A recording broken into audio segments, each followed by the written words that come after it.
abandoned in the wilderness with a twisted foot and clouded eyes.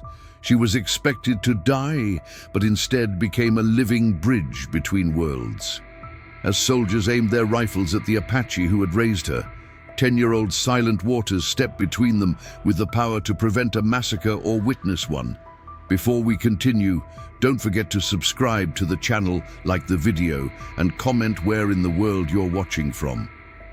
Let's go.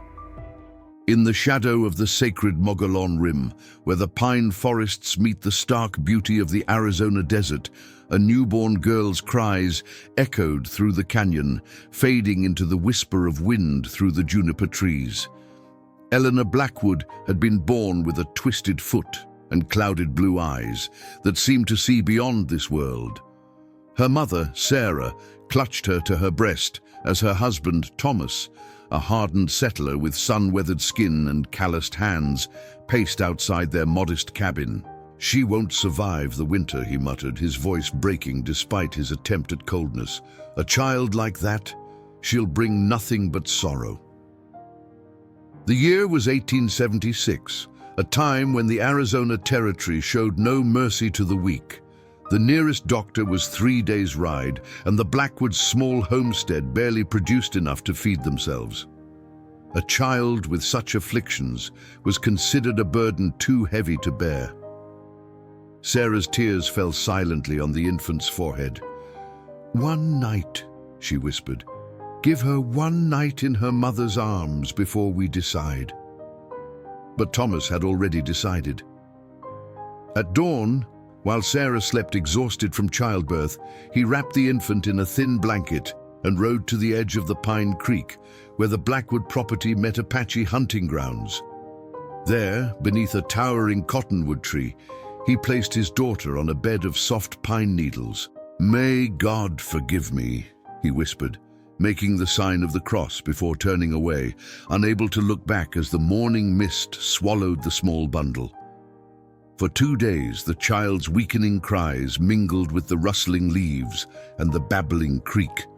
Animals approached, but left her untouched, as if sensing something sacred in her abandonment.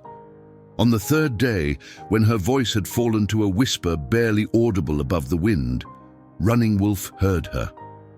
The Apache warrior had been tracking deer through the valley, his steps silent as the morning dew. At 52, his face was mapped with lines of wisdom and sorrow, his eyes carrying the weight of a man who had seen his people pushed further into the margins of their ancestral lands. The silver streaks in his long black hair caught the sunlight as he knelt beside the dying infant. "Who has left you here, little one?" he murmured in his native tongue, gently lifting the bundle. The baby's eyes, though clouded, seemed to fix on his face, and her tiny hand gripped his finger with surprising strength. Running Wolf had lost his wife and daughters to smallpox 5 winters ago. The emptiness in his heart had become as familiar as his own heartbeat. Yet as he held this abandoned child of his enemies, something stirred within him, recognition of a spirit that refused to surrender. He checked her carefully. The twisted foot would make walking difficult, but not impossible. Her eyes, though unusual, seemed to react to his shadow passing over her face. This child was not meant for death, not yet. "The Great Spirit has led me to you," he said, cradling her against his chest. "Perhaps you are meant to teach us something that neither my people nor yours yet understand." As the sun climbed higher, casting dappled light through the cottonwood leaves, Running Wolf made a decision that would forever alter both their destinies. He would take this child back to his people, to the hidden village nestled in the shadow of the Black Mountains. There, his sister Mourning Dove, skilled in the healing arts, might help this small one survive. "I will call you Silent Waters," he whispered, "for you were found where the creek runs quiet and your spirit is stronger than your voice." And so, with the abandoned daughter of settlers wrapped securely against his chest, Running Wolf turned away from the hunting grounds and began the journey home, unaware that his act of compassion would one day bridge worlds that had known only bloodshed. and mistrust. The journey to the Apache village was arduous, each step a silent prayer that the fragile life in Running Wolf's arms would endure. The infant's breathing grew shallow as the afternoon heat intensified, her tiny face flushed with fever. Running Wolf dipped a strip of deerskin in his water pouch and moistened her cracked lips, whispering ancient songs of healing as he navigated the rugged terrain with practiced ease. "Stay with me, silent waters," he murmured when her eyelids fluttered. "Your journey has only begun."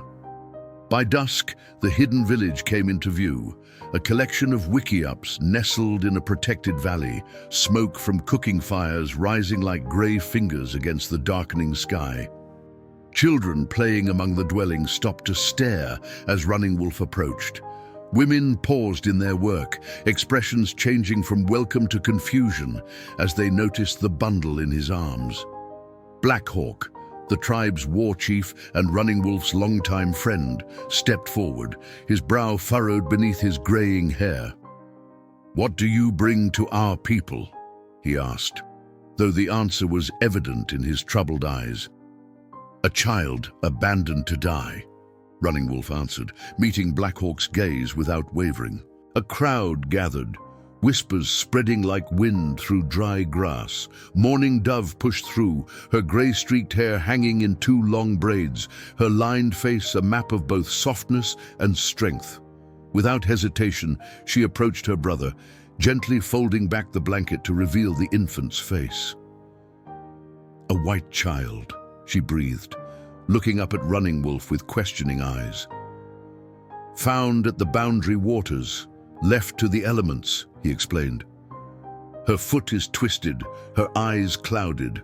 Her people believed she would not survive." Morning. Dove's weathered fingers carefully examined the infant, her touch gentle but thorough. "The fever is strong, but her spirit is stronger." She looked up at her brother, understanding crossing her features. "You wish to save this one?" It wasn't a question. Running Wolf nodded. "I have named her Silent Waters." Blackhawk stepped closer, his voice low but firm. "Brother, you bring danger to our door. If the white settlers discover we have taken one of their own—" "They discarded her," Running Wolf interrupted, an edge to his voice that silenced even the war chief. "They left her to die because she was not perfect in their eyes. Would you have me do the same?" The silence that followed was heavy with unspoken histories, decades of broken treaties, of land stolen, of Apache children murdered by blue-coated soldiers. Every adult present knew the risk of harboring a white child, even one abandoned.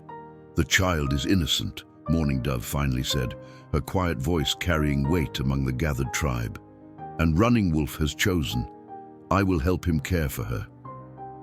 An elder woman named Twisted Pine raised her voice from the edge of the gathering. "The child was abandoned for a reason. Perhaps her spirit is cursed. Perhaps she will bring misfortune." Murmurs of agreement rippled through the crowd. Running Wolf stood taller, the infant cradled protectively against his chest. "I lost my wife and daughters to the white man's disease. I thought my heart had died with them. But today, the Great Spirit led me to this child, and I felt my heart beat again." His voice grew stronger with each word. "If there is a curse, let it fall on me alone. But I believe this child is a blessing, a test of our compassion, of what makes us human beyond the color of our skin." Blackhawk studied his friend's face, then looked at the infant. Silent Waters had awakened, her cloudy blue eyes seeming to search the faces around her, unafraid, despite the strange voices and unfamiliar surroundings. The war chief's stern expression softened almost imperceptibly. "The child stays," he declared, though concern still shadowed his features. "But Running Wolf, you alone will be responsible for her. And should her presence threaten our people—" "I understand," Running Wolf interrupted, knowing what remained unsaid. That night, in the shelter of Mourning Dove's wickiup, the healer prepared a mixture of herbs and root powders. "For the fever," she explained, mixing the medicine with water and helping Running Wolf administer it to the infant. "And this," she added, preparing a poultice for the twisted foot, "may help the bones grow straighter if we tend to her daily." Running Wolf watched as his sister worked, her hands moving with the certainty of someone who had spent a lifetime healing. "Will she live?" he asked simply. Morning Dove met her brother's gaze. "Her body is weak, but I have rarely seen a spirit so determined to remain in this world." She smiled faintly. "Like someone else I know." Outside the wickiup, the village settled into an uneasy sleep, the presence of the white infant a disruption to their precarious existence. Yet within the shelter, as Silent Waters finally fell into a peaceful sleep, her tiny hand wrapped around Running Wolf's finger, something long dormant awakened in the warrior's soul, the fierce, protective love of a father.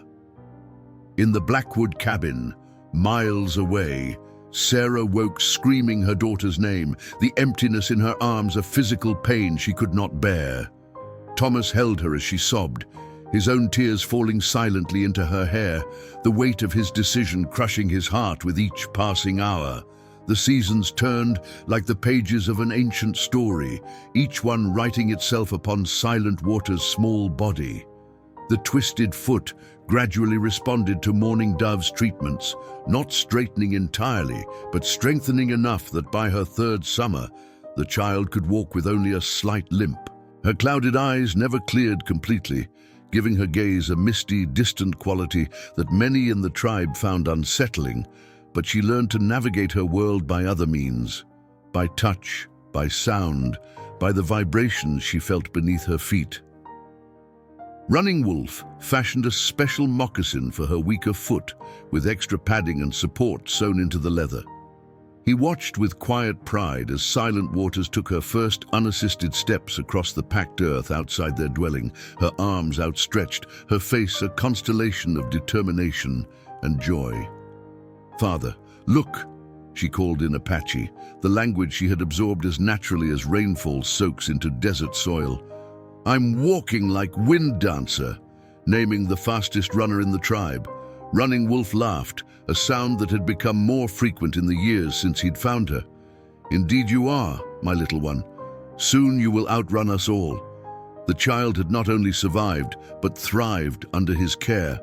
Her white blonde hair hung in 2 braids adorned with beads and feathers, her skin tanned golden from days spent under the Arizona sun. To a stranger's eye, only her coloring and distinctive features would mark her as different from the Apache children who had gradually accepted her into their games and daily life. Not everyone in the tribe had embraced her presence. Twisted Pine still made the sign against evil when Silent Waters passed too near, and several families kept their distance, as if her difference might be contagious. But most had grown accustomed to the white child who spoke their language and followed their ways. Some even noted with curiosity how animals seemed drawn to her. Deer would let her approach closer than anyone else. Birds would sometimes land nearby when she sat quietly, and the tribe's hunting dogs, usually wary of strangers, followed her like shadows. "She has old eyes," Morning Dove once remarked to her brother as they watched Silent Waters sitting cross-legged by the creek, apparently conversing with a small fox that had ventured unusually close. "She sees the world differently because of her clouded vision, but perhaps she sees things we cannot." Running Wolf nodded, understanding what his sister meant. Silent Waters possessed an uncanny awareness of things before they happened. She would announce visitors before anyone spotted them on the horizon, could predict summer storms hours before the clouds gathered, and sometimes woke from dreams, speaking of events that later came to pass. "The Great Spirit speaks to her," he replied simply. "Perhaps because she listens differently than the rest of us." As her 5th year approached, Running Wolf began teaching Silent Waters the skills she would need to survive in their harsh world. He showed her how to identify plants both healing and harmful, how to follow animal tracks, how to move silently through the forest despite her uneven gait. She proved an eager student, compensating for her limitations with fierce concentration and unexpected creativity. "Why did my first parents not want me?" she asked one evening as they sat by the fire, her small fingers working a piece of leather into a pouch under his guidance. The question pierced Running Wolf's heart. He had known it would come someday, but that made the answering no easier. He set aside his own work and turned to face her fully. "Your first parents were afraid," he said carefully. "Sometimes people fear what they do not understand, or what seems different from what they know. Because of my foot? Because of my eyes?" Her voice remained steady, though her fingers had stopped their work. "Yes," he answered truthfully. "But their fear was their weakness, not yours. They could not see your strength, your gifts." Silent Waters considered this, her clouded eyes reflecting the dancing flames. "But you were not afraid." Running Wolf smiled. "I had already lost everything I feared to lose. Perhaps that opened my eyes to see you truly." Miles away, in a small frontier town that had grown around what was once the isolated Blackwood homestead, Sarah Blackwood knelt in the tiny churchyard behind the white clapboard building where she now sought solace each Sunday. The small stone marker bore only a name and 2 dates: Eleanor Blackwood, beloved daughter, 1876-1876. The grave was empty. They had never found her baby's body. Thomas insisted the coyotes had taken it, but Sarah's heart refused to accept that final cruelty. 5 years had passed, yet her grief remained as fresh as the wildflowers she placed upon the stone each week. Thomas rarely spoke of that night, throwing himself into expanding their farm, as if prosperity might somehow absolve his sin. They had 3 more children now, strong, healthy boys who filled their home with noise and life. Yet Sarah found herself searching each new face for a glimpse of her lost daughter. "I still feel her," she whispered to the sympathetic young preacher who often found her there. "Sometimes at night, I wake absolutely certain my daughter is alive somewhere, that she's looking up at the same stars." The preacher, a kind-faced man named Reverend Michael Hayes, patted her hand. "The Lord keeps all his children in his sight, Sarah. Perhaps what you feel is the assurance that Eleanor is at peace in heaven." But Sarah shook her head. "No, it's different. It's as if she's trying to reach me." That same night, Silent Waters woke screaming from a dream, something that had never happened before. Running Wolf gathered her into his arms, murmuring soothing words as she trembled against him. "A woman was calling me," she said when she could speak again. "She had yellow hair like mine, and she was crying. She called me by another name, Father. She called me Eleanor." Running Wolf's face remained impassive, but his heart quickened. In the 5 years since he had found Silent Waters, he had never told her the name her birth parents might have given her. He had never spoken of the small, crude cross carved into the blanket she was wrapped in, nor of the letter E embroidered in one corner, clues he had kept to himself, believing they belonged to a past best forgotten. "Dreams speak in many voices," he said carefully, stroking her hair as her trembling subsided.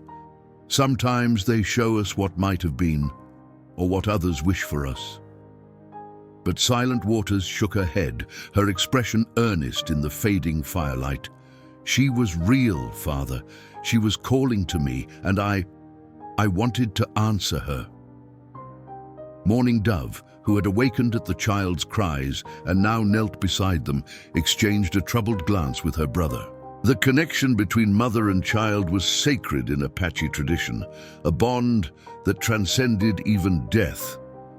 If Silent Waters was experiencing such dreams, they could not be dismissed lightly. "The spirits may be trying to tell you something, brother," Morning Dove said softly in Apache. "Perhaps the child's path is not meant to stay alongside ours forever." Running Wolf's arms tightened protectively around Silent Waters. The thought of losing her, opened a chasm of fear within him. "She is my daughter now," he replied firmly. "Whatever the spirits wish to show her, they can show her here, with her people." The dreams continued through the changing seasons, becoming more vivid as Silent Waters grew. By her 8th winter, she could describe the woman in detail, her heart-shaped face, the small scar beside her right eye, the way she plaited her hair before sleep. She could describe a house she had never seen, with blue curtains at the windows and a creaking 3rd step on the porch. And most disturbing to Running Wolf, she began to speak of 3 young boys, brothers, she said, though she had never met them. The tribe's shaman, Grey Feather, was finally consulted. The old man listened in silence as Running Wolf described the dreams, then asked to speak with Silent Waters alone. When the girl emerged from his wiki-up hours later, her face was solemn but peaceful. "Grey Feather says I have been given sight beyond sight," she told Running Wolf. "He says I must learn to control it, or it will control me." Under Grey Feather's guidance, Silent Waters began to develop her unusual gifts. She learned to enter the dream state willingly, rather than being pulled into it unexpectedly. She learned to interpret the symbols and messages that came to her. And gradually, she learned to shield herself from the constant pull of her birth mother's longing, which Grey Feather explained was likely the source of their connection. "Your first mother's grief is like a river," the shaman told her. "It flows unceasingly toward you, but you need not drown in it. You can stand upon the shore and acknowledge its power without being swept away." As Silent Waters mastered these skills, a new confidence blossomed in her. Her limp became less pronounced as she learned to move with the rhythm of her own body rather than fighting against its limitations. Her clouded eyes, though still unseeing in the conventional sense, seemed to hold a wisdom far beyond her years. By her 10th summer, she had become a valued member of the tribe, not despite her differences, but because of them. Even Twisted Pine had reluctantly come to accept her presence after Silent Waters accurately predicted a flash flood that would have destroyed half the village, allowing the tribe time to move to higher ground. "The child has strong medicine," the elder woman acknowledged grudgingly to Morning Dove. "Perhaps not all white spirits are evil. Yet as Silent Waters grew in strength and wisdom, the world beyond their protected valley was changing. White settlements expanded relentlessly across the territory. Soldiers established new forts, pushing Apache bands further into the margins of their ancestral lands. Tensions escalated as resources became scarcer and misunderstandings more frequent. Black Hawk returned from a hunting expedition with troubling news. "The white town beyond the ridge has grown. They have built a school, a church with a tall spire, and many new houses. Their hunters range closer to our lands each season." Running Wolf listened with growing concern. The town Black Hawk described was precisely where Silent Waters' dreams had placed her birth family. The coincidence was too great to ignore. "We should move deeper into the mountains," Running Wolf suggested, "before winter comes." Black Hawk shook his head grimly. "There is more. I saw a party of white men, led by a tall one with hair the color of sand. They were searching the boundary lands, calling a name into the canyons." His eyes met Running Wolf's. They were calling for Eleanor. The name hung in the air between them, heavy as a storm cloud. Running Wolf's face remained stoic, but his hands clenched at his sides. Black Hawk, who had stood with Running Wolf through decades of battles, recognized the fear in his friend's eyes. Not fear of combat, but of loss, far more devastating. "They will not stop searching," Black Hawk continued gently. "I saw the determination in the tall man's face. It was the look of one who seeks redemption." That night, Running Wolf did not share these tidings with Silent Waters. Instead, he sat outside his wiki up until dawn, weighing choices no father should face. By first light, his decision was made. They would travel deeper into Apache territory, to the sacred mountains, where even the boldest white settlers feared to venture. But fate, as it often does, had woven a different pattern. 3 days before their planned departure, Silent Waters wandered to her favorite spot by the creek. She sat cross-legged on a flat stone, her hands resting lightly on her knees, practicing the meditation Greyfeather had taught her to calm her restless mind. The autumn air carried the scent of pine and distant wood smoke, and the gurgling creek sang its familiar song. Here she had always found peace. Today, however, a new vision came to her. Not a dream this time, but a waking revelation so vivid it stole her breath. She saw a hunting party approaching from the west, led by a man with sun-colored hair and a face lined with sorrow. She saw Running Wolf confronting them, his hand on his knife. She saw blood spilling onto the earth, whose blood she could not tell, and she knew with bone-deep certainty that this future approached as surely as winter followed fall. Silent Waters rose shakily to her feet, her heart pounding. She had to warn her father. But as she turned toward the village, something stopped her. A sound carried on the breeze, so faint she almost dismissed it as imagination. "Eleanor!" A man's voice cracked with emotion and exhaustion, coming from beyond the ridge where the forest gave way to rocky terrain. Silent Waters froze. That name again. The name from her dreams, the name that seemed to echo in her bones.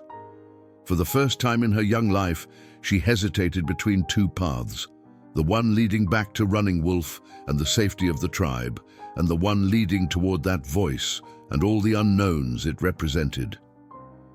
"Great Spirit, guide me," she whispered in Apache, clutching the medicine pouch Greyfeather had made for her. Then, moving silently despite her limp, she followed the voice. At the Blackwood farm, Thomas had just returned from his 10th expedition into the wilderness. Each venture had taken him farther into Apache territory, each time risking his life to search for a child everyone else believed long dead. His 3 sons, James, William, and little Joseph, watched with somber faces as their father slumped into a chair, defeated once more. "You must stop this madness," Sarah said quietly, placing a bowl of stew before him. Her voice held no anger, only weary resignation. "It's been 10 years, Thomas. Our daughter is with the angels." Thomas looked up, his once handsome face weathered by guilt and obsession. "I saw signs, Sarah. Fresh tracks near the boundary creek, small enough to be a child's. And this..." He pulled a tattered piece of fabric from his pocket, faded but unmistakably cut from the blanket he had wrapped Eleanor in a decade ago. Sarah's hands trembled as she took the scrap of cloth. "Where?" "Near the high canyon at the edge of Apache hunting grounds." He leaned forward, intensity burning in his eyes. "I called her name, Sarah. I called until my voice gave out. She's out there. I know it." Sarah pressed the fabric to her heart, torn between hope and the fear of hoping. Every year on Eleanor's birthday, she had felt that strange connection growing stronger, that certainty that somewhere, somehow, her daughter lived. But to believe Thomas now, after so many disappointments. "One last search," Thomas pleaded. "Reverend Hayes has agreed to come with me. We'll take more men, go deeper into the territory. The Apaches will kill you," Sarah whispered. "If that's the price for bringing our daughter home, so be it." Miles away, Silent Waters crouched behind a boulder, observing the strange white man who continued to call that name, her name, into the wilderness. He was tall and lean, with hair the color of dry grass and eyes as blue as the summer sky. Despite his evident exhaustion, he moved with purpose, scanning the terrain with the focus of an experienced tracker. She knew she should retreat, should run back to warn Running Wolf of the white man's proximity to their hunting grounds. Yet something held her in place. A curiosity, a pull she couldn't explain. This man whose features seemed oddly familiar, whose voice stirred memories she hadn't known she possessed.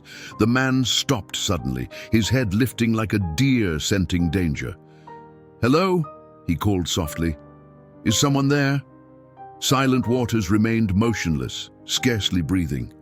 The man took a step toward her hiding place, then another. "I mean no harm," he said, his voice gentler now. "I'm searching for someone, a girl who would be about your age now." A twig snapped beneath Silent Waters' moccasin as she shifted her weight. The man's head turned sharply toward the sound. For a heartbeat, neither moved, the hunter and the hidden, separated by stone and secrets and a decade of absence. Then, with a courage that surprised even her, Silent Waters rose from her concealment.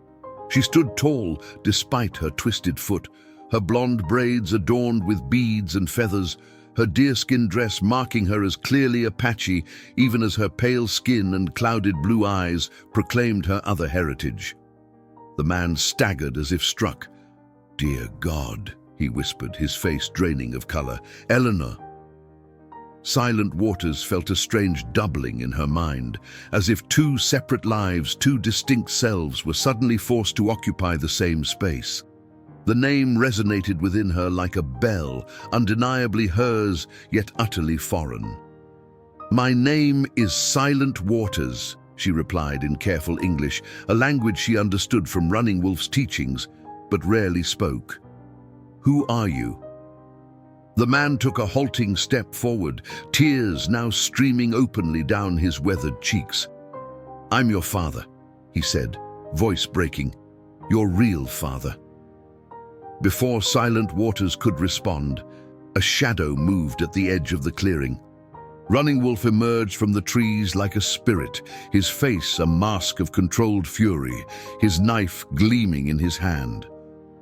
Behind him, two young Apache warriors appeared, arrows nocked and ready. "She is my daughter," Running Wolf said in English, positioning himself between Silent Waters and the white man. "You abandoned her to die.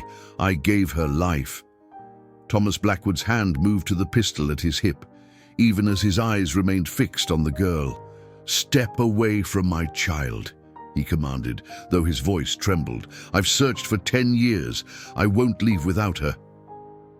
Silent Waters looked from one father to the other, the two halves of her existence suddenly and violently colliding. The vision she'd had by the creek was unfolding before her eyes. Blood would soon stain the earth if she did not act. "Stop," she said, her voice cutting through the tension like a blade. She moved between them, a small figure radiating an authority beyond her years. "I will not be the cause of death." Both men froze, startled by her command. Silent Waters turned to Thomas, her clouded eyes somehow finding his with unerring precision. "You left me beneath a cottonwood tree," she said quietly. "You made a cross in my blanket and whispered, 'May God forgive me,' before you walked away." Thomas's face contorted with shock and shame. "How could you know that? You were just a baby." "I see things others cannot," she replied simply. Then, turning to Running Wolf, she continued in Apache, "He is not evil, father. He has carried his regret like a stone in his heart for 10 winters." Running Wolf's expression did not soften, but his knife lowered slightly. "What would you have me do, daughter?" he asked, his voice rough with emotion. Silent Waters took a deep breath, feeling the weight of worlds upon her small shoulders. "I would speak with this man," she said finally. "Alone." Running Wolf's face hardened at Silent Waters' request. For a moment she thought he might refuse, might gather her up and disappear back into the forest with her, as he had done so many times when danger threatened. Instead, he studied her face intently, searching for something in her clouded eyes. "You believe this is necessary?" he asked in Apache, his voice low. Silent Waters nodded. "I must know the truth of my beginning to understand the path that lies before me." Running Wolf turned to Thomas Blackwood, switching to English. "My daughter wishes to speak with you. I will allow this." His hand tightened on his knife. "But I will be watching from the trees. If you attempt to take her by force, you will not leave these mountains alive." Thomas slowly removed his hand from his pistol and held both palms up in a gesture of peace. "I only want to talk to her," he said. "You have my word." Running Wolf's mouth twitched with bitter amusement. "The word of a white man has not been worth much to my people." Nevertheless, he stepped back, motioning for the two young warriors to retreat with him. Before disappearing into the trees, he locked eyes with Silent Waters once more, conveying a world of love and concern in that single glance. Then they were alone. Father and daughter, stranger and stranger, bound by blood, yet separated by 10 years and two vastly different worlds. Silent Waters lowered herself to sit on a fallen log, gesturing for Thomas to do the same. He hesitated, then sat at a respectful distance, his movements awkward and uncertain. "You've grown so beautiful," he said softly, his voice thick with emotion. "Your mother, she'll be overjoyed to know you're alive." Silent Waters tilted her head, studying him with an intensity that made Thomas shift uncomfortably. "Why did you leave me to die?" she asked directly, her English halting but clear. Thomas flinched as if struck. He swallowed hard, his Adam's apple bobbing in his throat. "I thought I was doing the right thing. Leaving a baby to die is right." "No." The word burst from him, raw and anguished. "God, no, I was wrong, so terribly wrong." He passed a trembling hand over his face. "You were born with difficulties. Your foot, your eyes. The nearest doctor was days away. We had no money, barely enough food to survive the winter." His voice dropped to a whisper. "I convinced myself you wouldn't survive anyway, that it would be kinder to let it happen quickly. But you did not wait to see if I would die," Silent Waters observed. "You decided for me." Thomas bowed his head, unable to meet her gaze. "Yes." The admission seemed to collapse him inward, his shoulders hunching with the weight of his shame. "There is no justification for what I did. I've spent every day since then hating myself for my weakness, my cowardice." "And my mother? Did she agree?" "No." Thomas shook his head vehemently. "She never knew. I took you while she slept. She's never forgiven me, though she doesn't know you survived. She visits an empty grave each Sunday, leaving flowers for the daughter she believes died alone." Silent Waters processed this information silently. The woman from her dreams, the one with the heart-shaped face and the scar by her eye, had not abandoned her, had not chosen to cast her away like something broken and worthless. This knowledge settled in her chest, a small warmth amidst the confusion. "I have 3 brothers?" she asked after a moment. Thomas looked up, surprise evident on his face. "Yes, James is 8, William 6, and Joseph just turned 4. His brow furrowed. "How could you know about them?" "I have seen them in my dreams. The oldest has a scar on his chin. The middle one talks to the horses as if they understand him. The little one carries a wooden fox wherever he goes." Thomas paled. "That's exactly right. How could you possibly know these things?" Silent Waters didn't answer directly. Instead, she asked, "Do they know about me?" "Yes. We've never hidden your existence from them. They know they had a sister who—" He trailed off, then continued more softly. "They've grown up hearing your name, seeing your mother's grief. James even comes with me sometimes on my searches." A hawk circled overhead, its cry piercing the silence that fell between them. Silent Waters closed her eyes, feeling the sun on her face, the gentle breeze carrying the scents of pine and sage. When she opened them again, her expression was solemn but composed. "You wish me to return with you," she stated. "Yes." Thomas leaned forward, desperate hope illuminating his weathered features. Your mother has never stopped loving you, never stopped feeling your presence. We have a good farm now, a comfortable house. Your brothers would adore you. You'd want for nothing. Except my father, Silent Waters said quietly.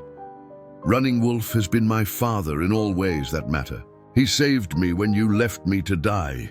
He taught me to walk despite my twisted foot, to see despite my clouded eyes, to find strength in what others perceived as weakness. Thomas winced, but didn't look away. I understand that you love him. I'm not asking you to forget what he's done for you, but you belong with your family, Eleanor, with people who can give you a proper education, medical care, a future beyond this wilderness. My name is Silent Waters, she corrected him gently, and the Apache are my people too. They have cared for me, protected me, accepted me, despite my differences. She gestured to the forest around them. This is not wilderness to them, it is home. Thomas struggled visibly with his emotions. I'm not trying to diminish what they've done for you, he said. I owe them, owe him, a debt I can never repay for saving you. But you're my daughter. You're a Blackwood. Don't you want to know your mother, your brothers? Don't you want to live in a real home with your own kind? Silent Waters studied him for a long moment, her clouded eyes seeming to see far more than their milky appearance suggested. What makes you think the Apache are not my kind? She asked finally.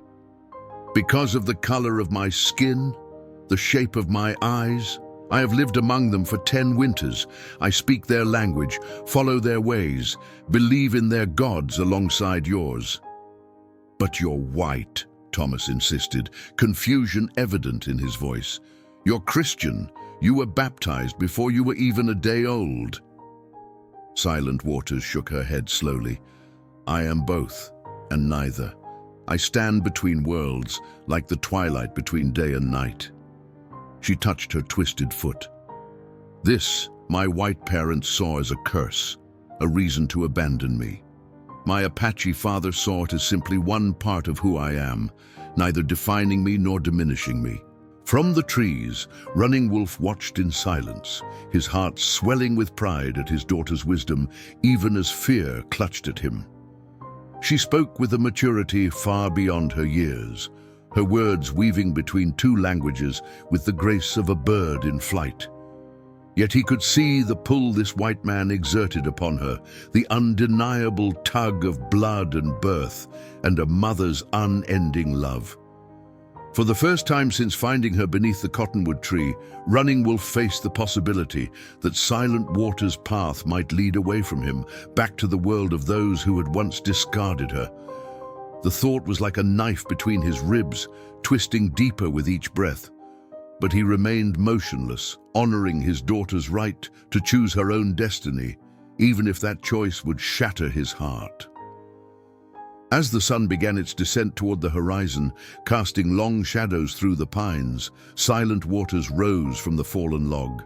Her conversation with Thomas had continued for hours, each revelation like a stone dropped into the still pool of her identity, sending ripples outward in ever-widening circles. I must think on all you have told me, she said finally, and I must speak with Running Wolf. Thomas stood, desperation edging into his voice. Please, let me take you to your mother, just for a visit. You don't have to decide everything right now. Silent Waters regarded him steadily. If I go with you now, Running Wolf will believe I have been taken against my will. He will come for me, and blood will be shed. She shook her head. I will not bring war between my fathers. When then? Thomas pressed. Your mother has waited 10 years. Each day without knowing you're alive is another day of grief for her. Tomorrow, Silent Waters decided. Return here at midday, alone. I will give you my answer then. Thomas hesitated, clearly reluctant to leave now that he had found her. But something in her bearing, a quiet authority that belied her years, convinced him to respect her wishes. I'll be here, he promised. Nothing could keep me away. As Thomas disappeared down the mountain trail, Running Wolf emerged from the forest. His face was composed, but Silent Waters could read the tension in the set of his shoulders, the tightness around his eyes. "You heard everything?" she asked in Apache. Running Wolf nodded. "He wants to take you from us." "From you," she corrected gently. "The others would not grieve my absence as you would." Running Wolf didn't deny this. Instead, he knelt before her, taking her small hands in his weathered ones. "What do you wish to do, my daughter?" Silent Waters looked into the eyes of the man who had saved her, raised her, loved her without condition or reservation. "I wish I did not have to choose," she said, her voice breaking. "Why must I be only one thing? Why can I not be both Silent Waters and Eleanor?" The Running Wolf was silent for a long moment, his thumb tracing circles on the back of her hand, a gesture of comfort he had performed since she was small. "The path between two worlds is a difficult one," he said finally. "Few can walk it without losing their way." "But you think I could?" A ghost of a smile crossed his lined face. "You have always found your way, even when others thought the path impossible." They walked back to the village together, Silent Waters' hand tucked securely in her father's, just as it had been when she was learning to balance on her uneven feet. The familiar rhythm of their steps, his strong and sure, hers slightly halting but determined, filled her with both comfort and sorrow. How could she leave this? Yet how could she not seek the mother whose love had reached across miles and years to find her in dreams? The village was unusually quiet when they returned, the tension palpable in the air. Morning Dove hurried to meet them, her normally serene face tight with worry. "Soldiers have been seen in the eastern valley," she reported without preamble. "A full company with wagons and supplies." Running Wolf's expression hardened. "They come to force us onto the reservation." "The council is gathering," Morning Dove continued, casting a concerned glance at Silent Waters.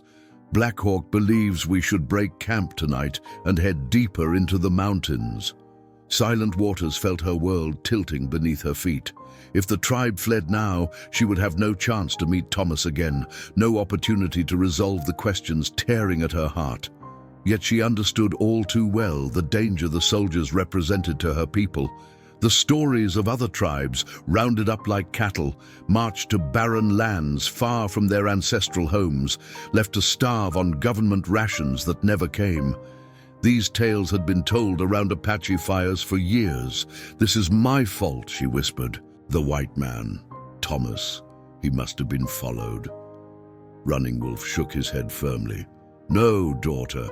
This has been coming for many seasons. The soldiers seek all Apache, not just one man searching for his lost child." As the village erupted into activity, women packing essential items, men preparing weapons, children being quieted and gathered, Silent Waters felt a strange calm descend over her. The vision that had come to her by the creek suddenly took on new meaning. The blood she had foreseen would not be spilled between her fathers, but by soldiers upon her people, unless she could prevent it. Greyfeather found her sitting outside Running Wolf's wickiup, her expression distant as plans for evacuation swirled around her. The old shaman lowered himself beside her with the careful movements of age. "You see a different path," he stated, not a question. Silent Waters nodded. "The soldiers come because they fear what they do not understand, but I understand both worlds." She turned to the old man, resolution crystallizing in her eyes. "I could be a bridge, grandfather. I could speak to them in their language, help them see the Apache not as enemies, but as people worthy of respect." Greyfeather studied her face, his ancient eyes missing nothing. "Such bridges often burn, little one. Those who stand upon them may fall into the chasm below." "Yes," she agreed. "But if I do nothing, the chasm only grows wider." The old shaman touched her forehead gently. The Great Spirit did not give you your gifts without purpose. Perhaps this is the destiny for which you were preserved." He rose with difficulty. "I will speak to the council on your behalf, but the decision must be theirs and yours." As Greyfeather shuffled away, Silent Waters closed her eyes, reaching for the stillness she had been taught to find within herself. In that quiet center, she heard not one voice, but many. Running Wolf's steady guidance, her birth mother's distant longing, the whispers of ancestors from both bloodlines flowing through her veins. And for the first time, she understood with perfect clarity why she had been born with one foot that walked differently from the other. She was meant to walk between worlds. Dawn broke over the mountains in streaks of amber and gold, but few in the Apache village were there to witness it. Most had already departed for the deeper wilderness, traveling in small family groups that could move swiftly and leave little trace. Only a handful remained: the council elders, the most skilled warriors, and Running Wolf's small family. The council had debated through the night, their voices sometimes rising in anger, sometimes dropping to whispers of concern. Silent Waters had waited outside the circle, patient as the stones themselves, until Black Hawk finally emerged to deliver their decision. "The child may attempt her bridge," he had announced, though his tone suggested little faith in its success. "Running Wolf will accompany her. If there is treachery, they will give the signal, and we will ensure the soldiers regret entering our mountains." Now, as the morning light spilled across the nearly abandoned village, Silent Waters prepared herself for what lay ahead. Morning Dove helped her dress in her finest garments, a deerskin dress decorated with intricate beadwork, moccasins painted with symbols of protection, and a necklace of turquoise and silver that had once belonged to Running Wolf's wife. Her hair was brushed until it shone like pale gold in the sunlight, then braided with red and white beads that clicked softly when she moved. "You look like a chieftain's daughter," Morning Dove said, her eyes bright with unshed tears. "I am a chieftain's daughter," Silent Waters replied, touching her aunt's weathered cheek affectionately. As they stepped outside, Running Wolf waited, his face a mask of controlled emotion. He had spent the night in prayer and preparation, painting his body with the sacred symbols of his people, not the war paint that would have signaled aggression, but signs of peace and strength that told their own story to those who could read them. "Are you ready, daughter?" he asked, his voice gentle. Silent Waters nodded, though her heart fluttered like a captured bird beneath her ribs. She would face not only soldiers today, but also her birth mother, two meetings that could reshape the course of her life forever. Thomas Blackwood had been notified of the plan through a young Apache runner who had found him preparing to return to the meeting place. Initially suspicious, he had eventually agreed to bring Sarah to the arranged location, a meadow halfway between the Apache village and the advancing soldiers' camp. "Will she know me?" Silent Waters had asked the runner to inquire. The boy returned with Thomas's answer. A mother would know her child in the darkest night by touch alone. Now, as Silent Waters and Running Wolf made their way down the mountain path, the girl found herself rehearsing English words she rarely used, trying to imagine what she would say to the woman who had given her life but had never held her through illness, never taught her to weave or hunt, never sang her to sleep beneath the stars. The meadow came into view, a natural clearing ringed by towering pines, carpeted with wildflowers that nodded in the gentle morning breeze. At the far edge, two figures waited, Thomas and a woman whose silhouette seemed strangely familiar to Silent Waters, though she had never seen her with waking eyes. "Wait," Silent Waters said suddenly, placing a hand on Running Wolf's arm. "I need to speak with you before we go further." Running Wolf halted, turning to face his daughter with questioning eyes. "Whatever happens today," she said in Apache, her voice steady despite the emotions churning within her, You will always be my father. The love you have given me cannot be replaced or diminished by anyone else's claim." Running Wolf's stern features softened. He reached out to touch the medicine pouch that hung around her neck, the one he had made for her when she was still small enough to carry in his arms. "You honor me with those words," he said, "but a father's greatest honor is to see his child find her true path, even when that path leads away from him." Silent Water's eyes filled with tears. "I don't want to leave you." "Perhaps you won't have to," Running Wolf said, though they both knew the possibility was slim. "Perhaps today will bring wisdom to both our peoples." As they resumed their approach to the meadow, Sarah Blackwood caught sight of them. She took a faltering step forward, then froze, her hand flying to her mouth. Even at this distance, Silent Waters could see she was trembling. When they were 20 paces apart, Running Wolf stopped, allowing Silent Waters to continue alone. Her steps were uneven but determined, her eyes fixed on the woman whose features were so like her own, the same heart-shaped face, the same high cheekbones, even the small scar beside her right eye that Silent Waters had described from her dreams. Sarah Blackwood stood motionless, tears streaming freely down her face. "Eleanor?" she whispered, the name carried on the breeze like a prayer. Silent Waters stopped before her, close enough to touch, though neither reached out. "My Apache name is Silent Waters," she said softly in English, "but I was born Eleanor Blackwood." With a sound that was half sob, half cry of joy, Sarah sank to her knees, bringing herself level with her daughter's face. Her hands hovered in the air between them, wanting to touch, but afraid to break the fragile moment. "May I?" she asked, her voice breaking. Silent Waters nodded, and Sarah's hands gently cupped her face, thumbs brushing over her cheekbones, fingers tracing the contours of features at once strange and achingly familiar. A recognition passed between them, soul-deep and primal, transcending the years of separation. "I knew you were alive," Sarah whispered. "I felt you every night in my dreams." "I saw you too," Silent Waters replied. "You called to me."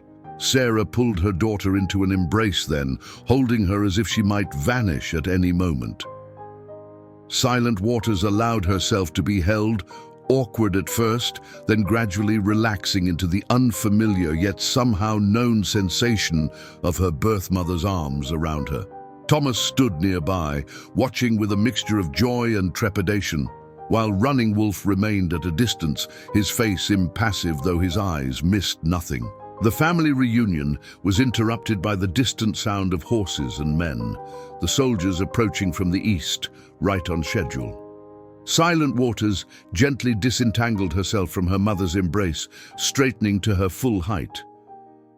"There is no time to explain everything," she said with a composure beyond her years. "But you must trust me now. Men are coming who mean harm to my people, your people too, though they don't know it yet. I need your help to stop them." Sarah looked confused, but Thomas nodded grimly. "The cavalry! They've been gathering forces to round up the rogue Apaches in these mountains." He glanced at Running Wolf with newfound respect. "I didn't know they were so close." "What can we do?" Sarah asked, still holding her daughter's hand, as if afraid to break contact. Silent Waters looked from her birth mother to Running Wolf, then back again. "You can stand with me," she said simply. "Show them that the worlds need not be separate, that there can be peace between us if we choose it."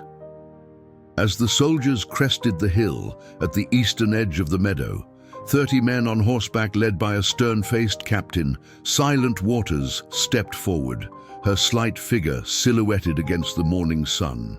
To her right stood Running Wolf, proud and unbowed. To her left, Thomas and Sarah Blackwood, their faces set with determination. Behind them, silent as shadows, waited the Apache warriors, hidden among the trees, arrows nocked and ready. Before them approached the soldiers, rifles gleaming, faces suspicious beneath their wide-brimmed hats, and between these forces stood a 10-year-old girl with clouded eyes and a twisted foot, who had been abandoned at birth only to be reborn between worlds, a living bridge across a chasm of misunderstanding and fear. The captain raised his hand, bringing his men to a halt. His eyes narrowed as he took in the strange tableau before him, particularly the white child in Apache dress, standing with perfect confidence between the two groups. "What in God's name is happening here?" he demanded, his hand moving instinctively to the pistol at his side. Silent Waters stepped forward, her voice clear and steady in the morning air. "My name is Eleanor Silent Waters Blackwood," she said, claiming both her heritages in a single breath. "And I have a story to tell you about two peoples who need not be enemies." The captain's face registered confusion, then suspicion as he dismounted. His hand remained close to his pistol as he approached, eyes darting between Running Wolf's stoic figure and the Blackwood's protective stance. "I am Captain James Holloway, United States Cavalry," he announced with military stiffness. "I have orders to remove all Apache from these mountains to the San Carlos Reservation." His gaze fixed on Silent Waters. "Young lady, are you being held against your will?" Silent Waters met his gaze without flinching, her clouded eyes somehow finding his with unnerving accuracy. "I am exactly where I choose to be, Captain." Holloway frowned, clearly struggling to make sense of the scene before him. "Blackwood," he addressed Thomas, recognizing him from town, "explain yourself. What is your daughter doing with this savage?" Thomas stiffened at the slur, surprising even himself with the surge of anger he felt. "Running Wolf is no savage, Captain. He saved my daughter's life when she was an infant, raised her as his own when I—" His voice faltered. "When I abandoned her." A murmur ran through the soldiers. One leaned toward another, whispering loudly enough to be heard, "That's the Blackwood girl? The one they've been searching for all these years?" Holloway's frown deepened. "Mrs. Blackwood," he turned to Sarah, "surely you don't condone your child living among heathens?" Sarah stepped forward, her hand still clasped in Silent Waters. "Captain, for 10 years, I believed my daughter was dead. Today I find her alive, healthy, and wiser than many adults I know. How she came to be so is a story of compassion, not savagery." She looked at Running Wolf with tear-filled eyes. "I owe this man a debt I can never repay." The captain shifted uncomfortably, his certainties beginning to crack. He glanced at Silent Waters' twisted foot, her clouded eyes, then back to her face with its expression of preternatural calm. "Be that as it may," he said, his voice losing some of its authoritative edge. "My orders stand. These Apache must relocate to the reservation." "Why?" Silent Waters asked simply. The question, so direct and childlike, seemed to catch Holloway off guard. "Why? Because those are my orders, young lady." "But why were those orders given?" The captain cleared his throat. "The government has determined that the only way to civilize the Indians is to settle them on reservations where they can be properly educated and Christianized." Silent Waters tilted her head. "I speak 2 languages, Captain Holloway. I know the stories of your Bible and the sacred tales of the Apache. I can read the stars, track animals, identify healing plants, and recite poetry from your books." Her voice remained gentle, yet carried across the meadow with surprising authority. "Which of us needs civilizing?" A few of the soldiers exchanged uncomfortable glances. Holloway's face reddened slightly. "That's not for me to decide," he said stiffly. "I have my orders." "Your orders come from men who have never met the people whose lives they seek to control," Silent Waters replied. "Men who have never sat by an Apache fire, never heard their songs, never witnessed their reverence for the land you claim to own." She gestured to the mountains surrounding them. "This is Apache land, not by paper deed, but by generations of respectful stewardship. They take only what they need, waste nothing, honor the balance of life. She looked up at the captain with unwavering directness. Can your government claim the same wisdom? Holloway shifted his weight, visibly discomforted by being challenged by a child, yet unable to dismiss her words. Pretty speech, he said finally, but it doesn't change my orders. Perhaps this will, called a new voice from the edge of the meadow. All heads turned to see Reverend Michael Hayes riding toward them, his clerical collar visible beneath his dustcoat. Behind him came 3 young boys, James, William, and little Joseph Blackwood, their eyes wide with wonder as they spotted their sister. Reverend, Captain Holloway acknowledged with a nod, this is military business. You have no authority here. I speak with the authority of moral conscience, Captain, Hayes replied, dismounting smoothly. And I bring news from the territorial governor. He reached into his coat and withdrew an official-looking envelope sealed with wax. I was asked to deliver this to you directly. Holloway accepted the document with obvious reluctance, breaking the seal and scanning its contents. His expression shifted from irritation to surprise, then to something approaching respect, as he looked up at Silent Waters.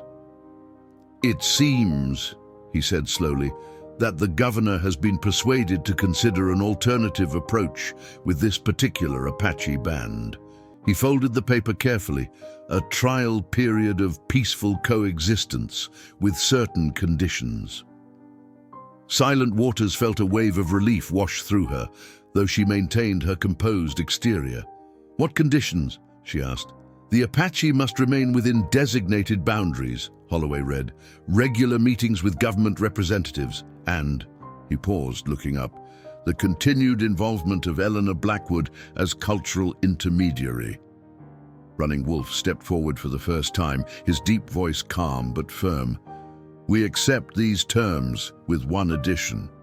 He looked at Silent Waters, then at Thomas and Sarah.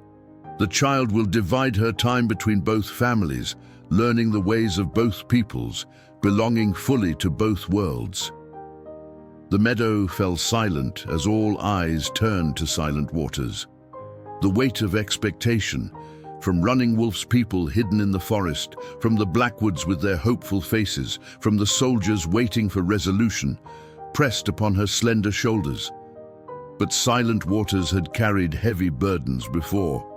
Her twisted foot had taught her to find balance where others might fall. Her clouded eyes had shown her that true vision comes from within. 10 years of living between worlds had prepared her for this moment of bridging them. She turned first to Running Wolf, speaking in Apache with the reverence of a daughter to her father. You taught me that our greatest strength lies not in fighting against difficulty, but in flowing with it, like water over stone. She took his weathered hand in hers. I will always carry your teachings, no matter where I walk. Then she turned to Sarah and Thomas, switching to English.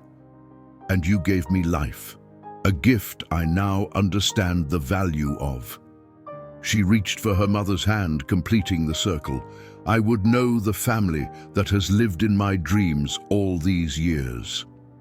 To Captain Holloway, she said with the simple wisdom that had become her hallmark, sometimes the strongest bridges are built by the smallest hands, Captain. Will you help us construct this one? The hardened military man found himself nodding almost against his will. There was something in the child's presence that commanded respect, something that transcended her physical limitations and young age. As the tension in the meadow gradually dissolved, Silent Waters' brothers cautiously approached her, curiosity overcoming their initial shyness. Do you really live with Indians? Little Joseph asked, wide-eyed, clutching his wooden fox. Silent Waters smiled, the first truly childlike expression she had shown all day. I do, and they have much to teach you, if you're willing to learn. Nearby, Thomas stood awkwardly before Running Wolf, struggling to find words adequate to express what lay in his heart. I abandoned her, he finally said, his voice raw. You saved her. I can never repay that debt. Running Wolf regarded the white man steadily. "There is no debt between fathers who love the same child," he said simply. "Only a shared responsibility to honor her spirit." D. As the autumn sun climbed higher in the sky, warming the meadow and its unlikely gathering, Silent Waters felt something settle within her. Not a choice between worlds, but an acceptance of both. A recognition that the very uniqueness that had once caused her to be abandoned would now allow her to become a bridge. The seasons turned, years flowing into one another like tributaries joining a mighty river. The arrangement forged that autumn day in the sun-dappled meadow proved more durable than any had dared hope. Silent Waters divided her time between the Blackwood farm, with its wooden floors and iron cookstove, and Running Wolf's wickiup in the Apache village that remained nestled in the protected valley outside the boundaries of the reservation. In the Blackwood home, she learned to read from printed books, to cipher numbers, to play the small piano that Thomas bought with the proceeds of 2 seasons' harvests. Her brothers taught her to ride astride, to swim in the creek that had once been her cradle, to laugh with the abandoned freedom of children who had never known true loss. In Running Wolf's care, she continued to develop her gifts of foresight and healing, to move through the forest with the grace of one who belongs there, to hear the whispers of ancestors in the wind. Morning Dove showed her how to weave baskets so tight they could hold water, how to prepare herbs that could ease pain or bring peaceful sleep, how to birth babies into the world with gentle hands and ancient wisdom. Between these worlds, Silent Waters grew tall and straight despite her twisted foot. Her clouded eyes, though never gaining conventional sight, saw with a clarity that often left others in awe. By her 16th year, she had become a respected voice in both communities, translating not just words but intentions, mediating conflicts, helping each side see the humanity in the other. It wasn't always easy. There were those on both sides who resisted, who clung to old hatreds and suspicions. Twisted Pine never fully accepted Silent Waters' dual existence, muttering that the girl had become contaminated by white ways. Similarly, some townsfolk whispered that the Indian girl had bewitched the Blackwoods, turning them away from proper Christian society. But for each voice of discord, others rose in harmony. Sarah Blackwood began visiting the Apache village, initially to see her daughter, but eventually to exchange knowledge of medicines and childbirth with Morning Dove. Thomas, whose guilt had transformed into genuine respect, worked with Running Wolf to establish fair trading practices between the communities. The Blackwood boys grew up considering themselves to have not only white friends, but Apache brothers, learning to move between worlds almost as fluidly as their sister. Captain Holloway, to everyone's surprise, became one of their strongest allies, using his military position to shield the small Apache band from the harsher policies enacted against other tribes. When questioned by his superiors, he would simply invite them to witness the peaceful coexistence firsthand and to meet the remarkable young woman who had made it possible. On the morning of Silent Waters' 20th birthday, a celebration unlike any the territory had seen brought together both her families. Apache drums beat in rhythm with fiddle music. Children of both races played games of tag and skill. Elders from each community shared stories that, translated, revealed surprising similarities in values and wisdom. Running Wolf, his hair now fully silver but his back still straight, watched his daughter move through the gathering with grace and purpose. "She has become the bridge I could never be," he said quietly to Greyfeather, who nodded in understanding. "Because she belongs to both shores," the old shaman replied, "and to neither completely. The Great Spirit knew what it was doing when it gave her the twisted foot, to remind her always that sometimes the strongest path is not the straight one." Later that evening, as the celebration continued under star-filled skies, Silent Waters found a moment of solitude beside the creek where her journey had begun. She knelt to touch the flowing water, feeling its cool caress against her fingers. "Thank you," she whispered, "to the water, to the stars, to the spirits of both her lineages, for making me different." Footsteps approached, uneven, halting, familiar. A small boy of perhaps 6 years limped toward her, his foot twisted much like her own. He was the son of a cavalry officer and an Apache woman who had met at one of the trading days Silent Waters had established. "Teacher," he said in a mixture of English and Apache, "my father says you know what it's like to walk in 2 worlds." Silent Waters smiled, extending her hand to the child. "Yes," she replied, "and I can show you how your different path is not a weakness, but your greatest strength." As they walked back toward the firelight together, their uneven steps finding a shared rhythm, Silent Waters felt the truth of her existence settle into perfect clarity. She had once been abandoned because she did not fit into a single world. Now, she was treasured precisely because she could walk between them. The twisted foot that had once marked her for death had become her greatest gift, teaching her that the most important journeys are never along straight paths, but rather along the winding ways that connect separate worlds and hearts that once thought themselves strangers.